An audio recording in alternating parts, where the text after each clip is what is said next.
Hello everyone. इससे पहले वाली क्लास में मैंने यूनिट फर्स्ट कंप्लीट कर ली थी। अब यूनिट सेकंड स्टार्ट करेंगे। यूनिट सेकंड में क्या है? मैथमेटिकल एक्सपेक्टेशन है। एक तो क्या है? एक्सपेक्टेशन है।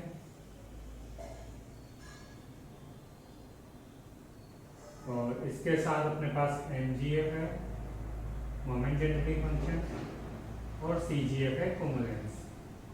ये तीन टॉपिक अपने यूनिट सेकंड में। ठीक है, सबसे पहले बात पढ़ेंगे मैथमेटिकल एक्सपेक्टेशन, गणितीय प्रत्याशा। इसको पढ़ने से पहले अपने को रैंडम वेरिएबल पता होना चाहिए कि रैंडम वेरिएबल क्या होता है। रैंडम वेरिएट या random variable. Random variate Hindi में इसको बोलते हैं यादृच्छिक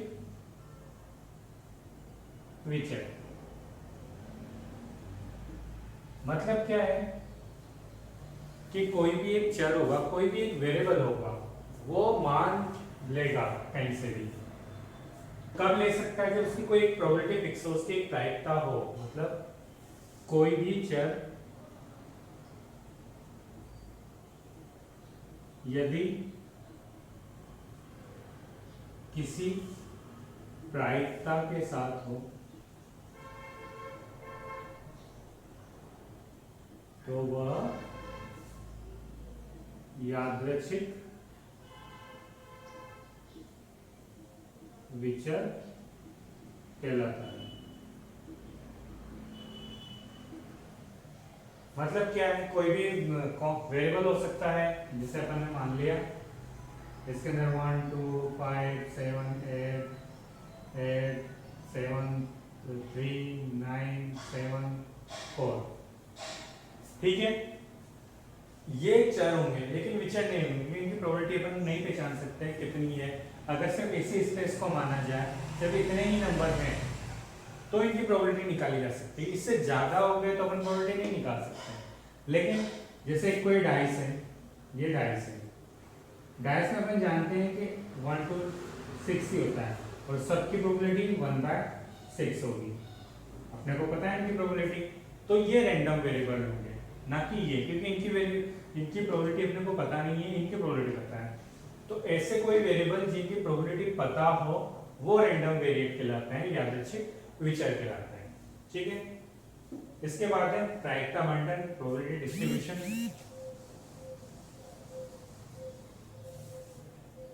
प्रोबेबिलिटी डिस्ट्रीब्यूशन, प्रायिकता बंटन। सिंपल नाम से पता चल रहा है कि जो प्रोबेबिलिटी होगी उसको डिस्ट्रीब्यूट कैसे किया जाए, उस टाइप का है। डेफिनेशन तो देख लो, बाकी ये जैसे x है, x1 की अपन ने p1 लिए, x2 की p2 लिए, x3 की p3 लिए, xn की pn लिए, यहाँ x एंड ये कैपिटल P। इस टाइप से अपन डिस्ट्रीब्यूट कर सकते हैं प्रोबेबिलिटी को। मतलब एक रैंडम वेरिएबल के लिए एक प्रोबेबिलिटी असाइन होगी, तो उसको डिस्ट्रीब्यूशन के रूप में, टेबल के रूप में लिख के अलग अलग करके बताया जाता है। तो वही प्रोबेबिलिटी डिस्ट्रीब्यूशन होता है। और यहाँ पर जो प्रोबेबिलिटी होती है समेशन pi, मतलब p1 प्लस p2 pn, जो हमने माना, इनकी टोटल वैल्यू 1 होती है, मतलब सारी प्रोबेबिलिटी की वैल्यू 1 होगी। तो ये प्रायिकता बंटन कहलाता है। ठीक है, अब नेक्स्ट है अपने पास मैथमेटिकल एक्सपेक्टेशन, जो चीज अपने को मेन पढ़नी है।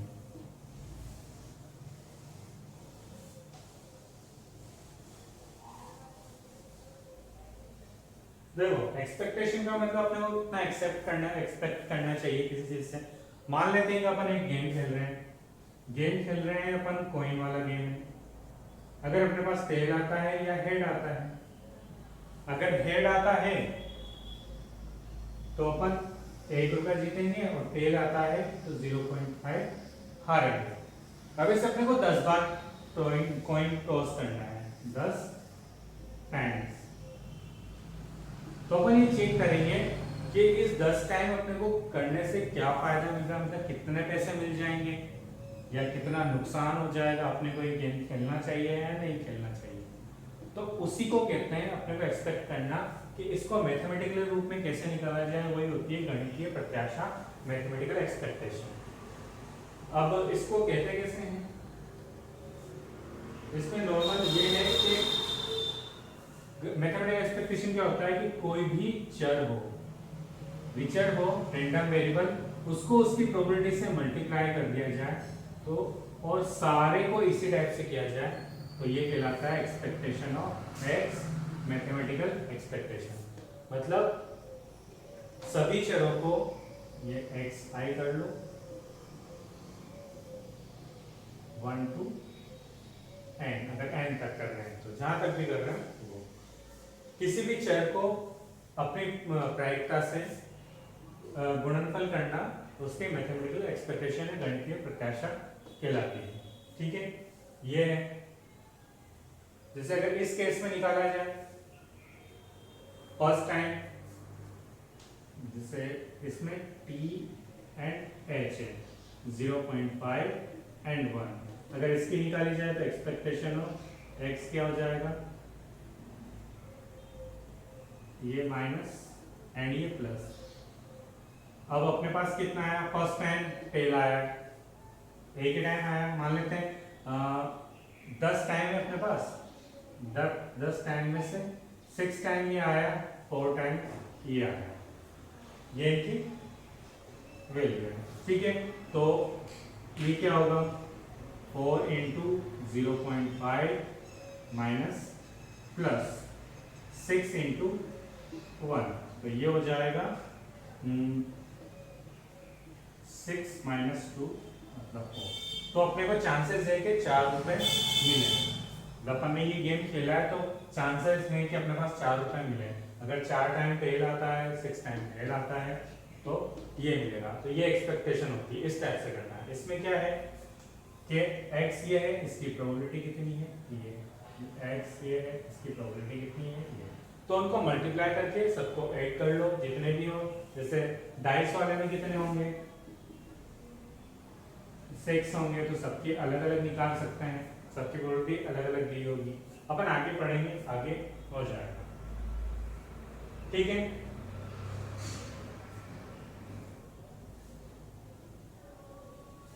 जैसे एक एग्जांपल बुक में दे रखा है, वो देख लेते हैं। एग्जांपल दे रखा है कि 2 सिक्के उछाले हैं, उनके 4 परिणाम हैं। 2 सिक्के उछालने पर या तो इस टाइप से आ सकता है, इसके अलावा और कोई होंगे रिजल्ट, यही हो सकते हैं रिजल्ट। अब इसमें क्या है कि इनकी जो प्रायिकता है हेड आने की, संभावित मान, हेड आने के मान क्या हो सकते हैं, हेड कब कब आ सकता है, तो 0 आ सकता है, या 1 आ सकता है, 2 आ सकता है, यही हो सकते हैं। 0 इसमें, 1 इसमें, 2 इसमें।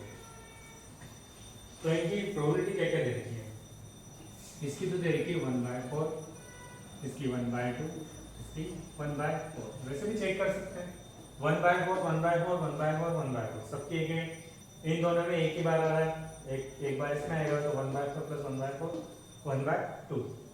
तो इनकी एक्सपेक्टेशन निकालनी, तो एक्सपेक्टेशन क्या निकल जाएगी अपने पास, 0 into 1/4 plus 1 into 1/2 plus 2 into 1/4, ये हो जाएगा अपने पास 1/2 प्लस 1/2, आंसर 1। ठीक है, अब नेक्स्ट चीज है अपने पास मोमेंट्स। एक्सपेक्टेशन से मोमेंट्स कैसे निकालते हैं,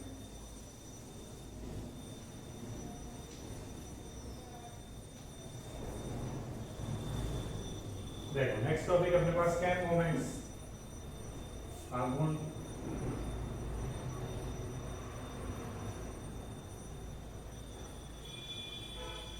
ठीक है, मोमेंट्स को डिनोट करते हैं अपन म्यू डैश आर, इसीलिए मूल बिंदु पर इससे डिनोट करते हैं,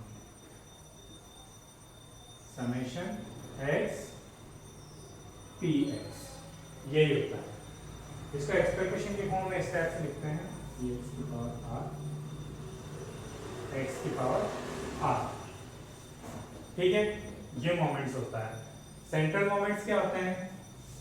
म्यू आर, ये होता है summation x minus x bar p x, या expectation of x minus x bar की पावर आर। ये सेंट्रल मोमेंट्स होते हैं, सेंट्रल मोमेंट्स होते हैं ये, और ये होता है मूल बिंदु के।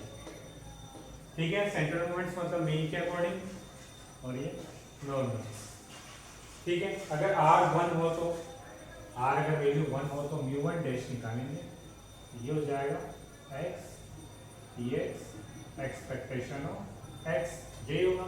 तो एक्सपेक्टेशन ऑफ एक्स किससे निकाल सकते हैं अपन? Mu 1 dash. इसी की प्रत्याशा कैसे निकलेगी? म्यू 1 डैश निकालो, इसी को अपन कहते हैं मीन। क्या होता है? माध्य। तो ये म्यू 1 डैश क्या होता है? अपना माध्य अपन पहले पढ़ चुके हैं, एक्सपेक्टेशन ऑफ एक्स, इसी को कहते हैं। आर को निकाल सकते हैं, इसमें भी सेंट्रल मोमेंट्स अपन पहले निकाल चुके हैं। वेरिएंस दूसरा चीज है, वेरिएंस ऑफ एक्स, इसको अपन हिंदी में बोलते हैं विचरण। विचरण कैसे निकलता है? ये सब अपन पहले पढ़ चुके हैं, mu 2 dash minus mu 1 dash का स्क्वायर। ठीक है, म्यू 1 डैश निकल जाएगी, यहाँ से म्यू 2 डैश निकल जाएगा, तो म्यू 2 मिल जाएगा। यही वेरिएंस होता है। अब इसको वैल्यू रख सकते हैं, यहाँ पर इस टाइप से लिखते हैं बस। इस फॉर्म में लिखी जाए तो क्या होगा? Expectation of x minus x bar का स्क्वायर, यही होगा। क्योंकि 2 है तो ये 2 का 2, और म्यू 2 डैश क्या होगा? ये होगा इस टाइप से, expectation of x square minus mu 1 dash, expectation of x का होल स्क्वायर। ऐसे लिख सकते हैं, ऐसे लिख सकते हैं म्यू 2 को। और जैसे अपन ने पहले लास्ट क्लास में पढ़ा था, अगर मोमेंट्स निकालने हो तो वो अलग तरीका है, ऐसे एक्सपेक्टेशन के रूप में भी लिख सकते हैं मोमेंट्स। ठीक है, दो चीजें मैंने निकाली हैं कि अपने पास मीन और वेरिएंस, मतलब माध्य और विचरण, दो चीजें निकाली हैं। अब इनके एग्जांपल कर लेते हैं थोड़ा बहुत।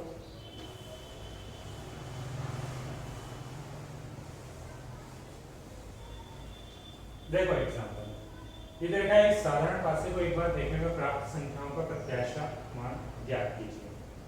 मतलब कि एक साधारण पासा है, मतलब डाइस दे देता है,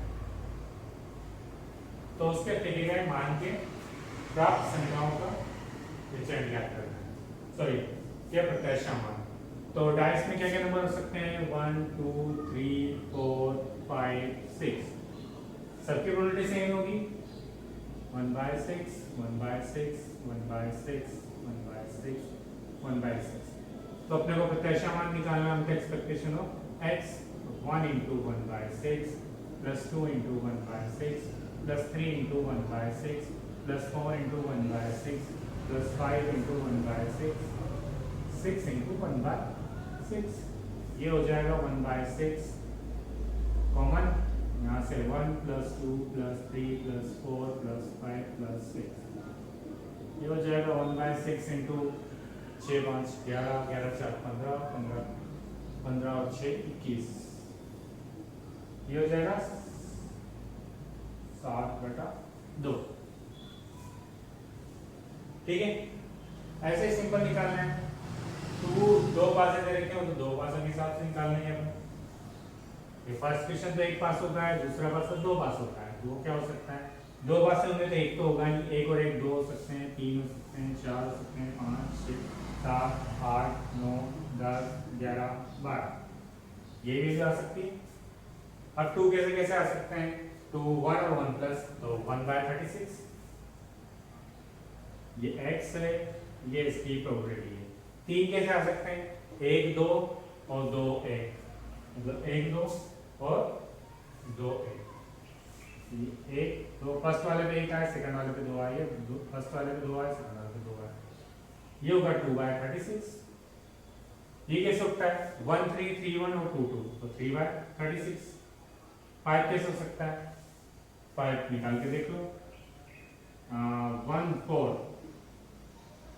4 1 2 3 3 2 और तो कोई तरीका ही है, तो कितने हैं 4 36।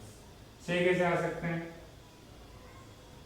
सबसे पहले 1 5 5 1 4 2 2 4 3 3 ये हो सकते हैं। 5 5 36। 7 कैसे आ सकता है? ये हो सकता है 6 1 1 6 2 5 5 2 4 3 3 4। बस यही कितने हो गए 6 बाय 36। 8 कैसे आ सकता है? 6 2 2 6 5 3 3 5 4 4 ये हो जाएगा 5 बाय 36।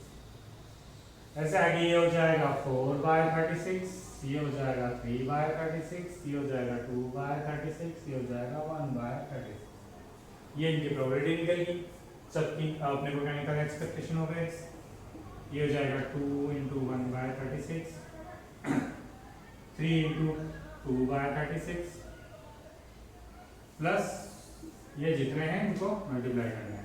कॉमन लेके देख लो, 1 बाय 36 कॉमन आएगा, यहाँ से क्या होगा 2 और यहाँ से आएगा 6, यहाँ से आएगा 12, यहाँ से आएगा 20, यहाँ से आएगा 30, यहाँ से 42, यहाँ 40, यहाँ 36, ये 30 plus 22 plus 12।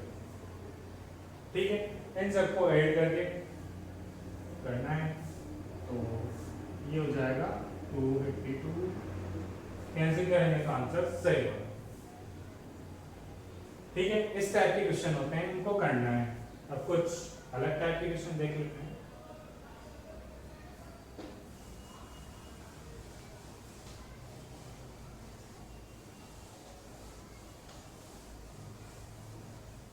Example number 4।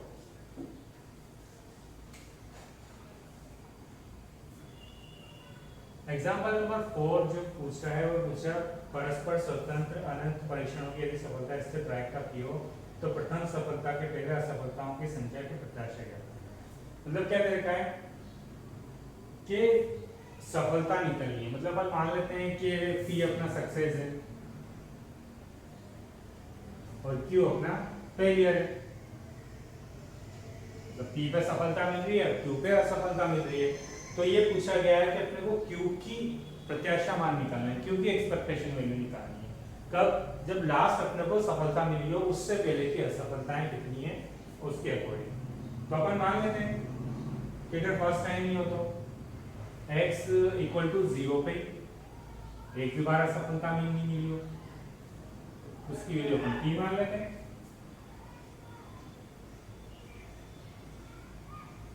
Second time 1 मतलब एक असफलता मिली है, फिर सफलता मिली है, तो ये क्यू मतलब एक पे फेलियर फिर सेकंड,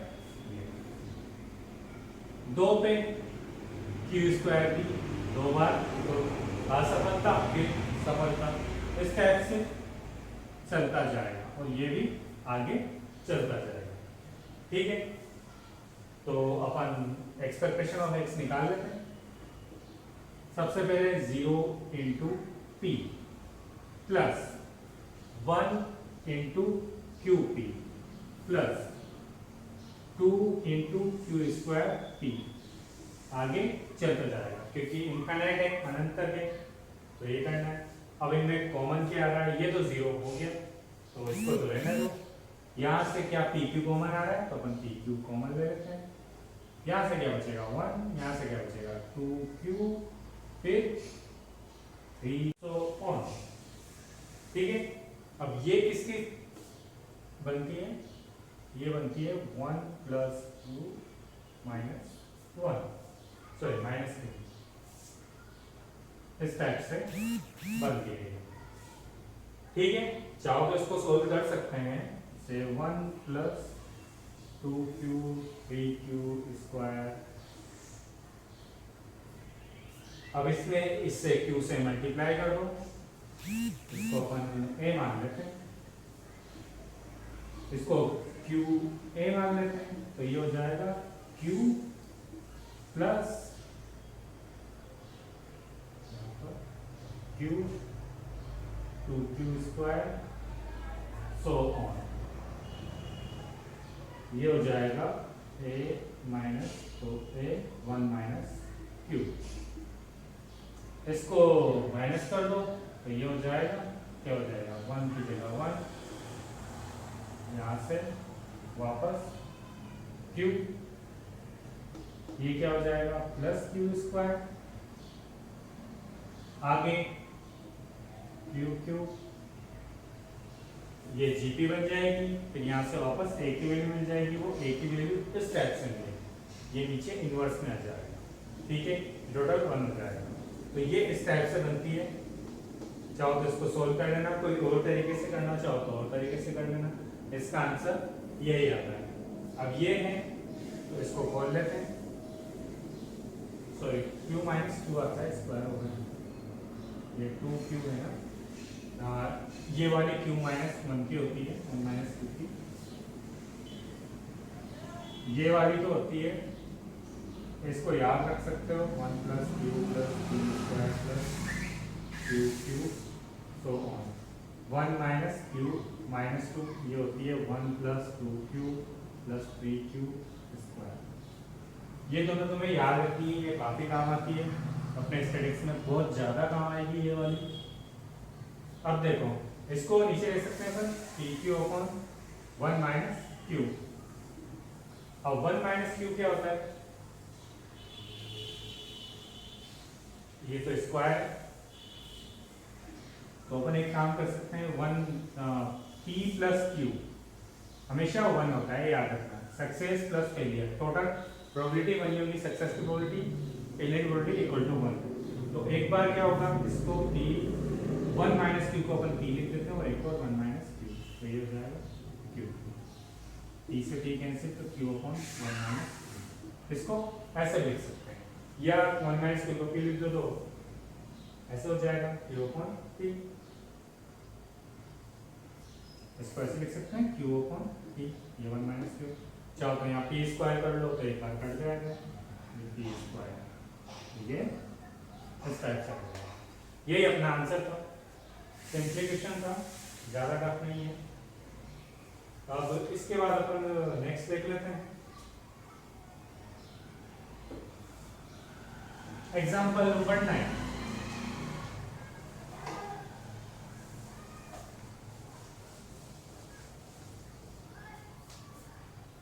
एग्जाम्पल नंबर 9 क्या है, एक आदमी पासा फेंकता है, मतलब एक डाइस फेंक रहा है, और 6 आने पर उसे क्या मिलते हैं, पासे पे 6 अंक आने पर 1 अपॉन 2 की पावर n मिल जाएंगे, ये उसको रुपए मिल जाएंगे। और यहाँ पर n क्या है कि अपन ने कितनी बार डाइस को थ्रो किया है, 6 आने वाले फेंकों की संख्या, तो 6 कितनी, 6 आने वाले फेंकों की संख्या, जब अपन ने फेंके और 6 आ गए तो कितनी बार 6 आए, वो n का है, तो ठीक है, तो अपन चेक कर लेते हैं। तो फर्स्ट बार आएगा, x की वैल्यू क्या हो सकती है, 1/2 हो सकती है, सेकंड 1/2 स्क्वायर हो सकती है, 1/2 क्यूब हो सकती है। अब पासे में 6 आने की प्रायिकता क्या होती है, मतलब सक्सेस क्या मिलेगी अपने को 1/6, सिंपली 1/6, और फेलियर क्या मिलेगा, फेलियर क्या हो जाएगा 1 माइनस 1/6 मतलब 5/6। अब इसकी प्रोबेबिलिटी निकालते हैं, 1/2 मतलब अपने को तो पहली बार में सक्सेस मिली है, तो ये p 1/2 स्क्वायर, तो ये हो जाएगा 1/6, 1/2 स्क्वायर मतलब 2 बार में मिली है, दूसरी बार में मिली है ना, ये 6 पेड़ों की संख्या दूसरी बार में मिली है, तो मतलब 5/6, एक बार पहली है 1/6, यहाँ तीसरी बार में मिली है तो 5/6 into 5/6 into 1/6, ऐसे सो ऑन आगे तक। जैसे अपन ने पहले क्वेश्चन किया था वैसे ही, बस यहाँ p और q का डिफरेंस है।